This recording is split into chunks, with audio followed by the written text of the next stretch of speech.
عادل انصاف پسند حکمران جب دعا کرتا ہے، ایسا حکمران جو اپنی رعایا میں عدل کرتا ہے، انصاف سے کام لیتا ہے، قومی خزانے کو ذاتی مال نہیں سمجھتا، حکمرانی کو اقتدار نہیں بلکہ خدمت سمجھتا ہے، تو جو بھی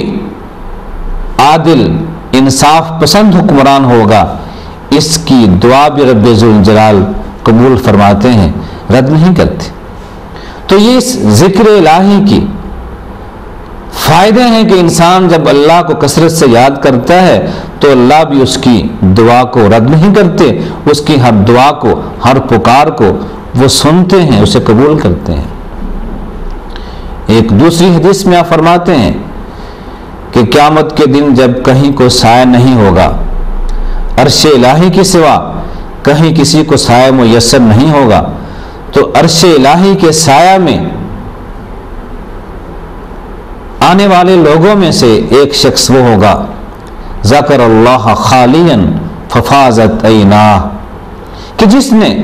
خلوت میں، تنہائی میں اپنے اللہ کو یاد کیا تو اللہ کے ذکر سے، اللہ کی یاد سے اس کی آنکھوں میں آنسو آ جائیں، تو ایسا انسان بھی قیامت کے دن عرش الہی کے سایہ میں ہوگا۔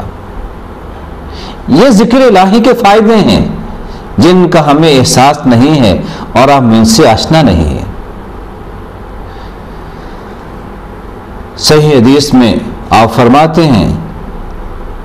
کہ رب ذوالجلال فرماتے ہیں کہ جب میرا بندہ مجھے یاد کرتا ہے تو میں اپنے بندے کے ساتھ ہوتا ہوں، انا مع عبدی اذا ذکرنی وتحرکت بی شفتاہ، جب میرا بندہ مجھے یاد کرتا ہے، میرا نام لیتا ہے، میرے نام سے اس کے ہونٹ حرکت میں آتے ہیں، تو میں اپنے بندے کے قریب ہی ہوتا ہوں، اپنے بندے کے پاس ہوتا ہوں۔ انا مع عبدی اذا ذکرنی، میرا بندہ جب بھی مجھے پکارتا ہے، جب بھی مجھے یاد کرتا ہے، میرا ذکر کرتا ہے، تو میں اس کے پاس ہی ہوتا ہوں۔ تو ذکر الہی سے ہمیں اللہ کی معیت حاصل ہوتی ہے،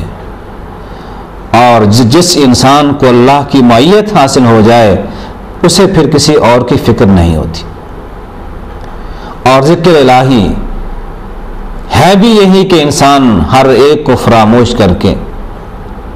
اس ایک اللہ کو یاد کرے، اسی کو دل میں بسائے، اسی کو نگاہوں میں اور اپنے دل میں بسائے، اس کی نگاہوں میں ہو تو اللہ کی ذات ہو، دل میں ہو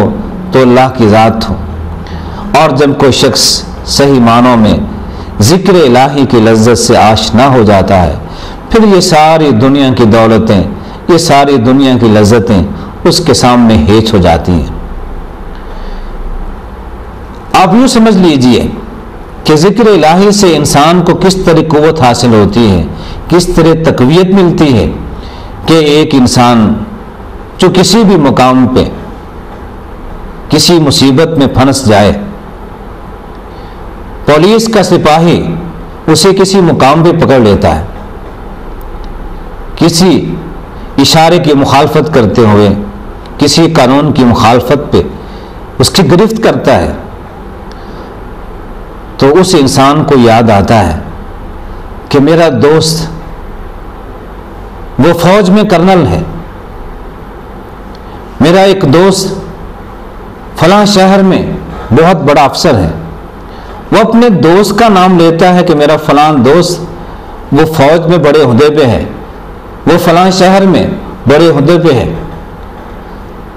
تو اس اپنے دوست کے ذکر سے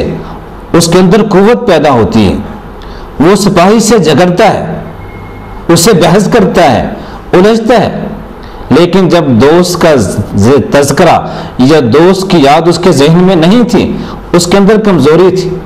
لیکن کسی طاقتور دوست کی یاد جب اس کے ذہن میں آئی، اس کے اندر قوت پیدا ہو جاتی ہے۔ بیان ہی جب ان سے ایک انسان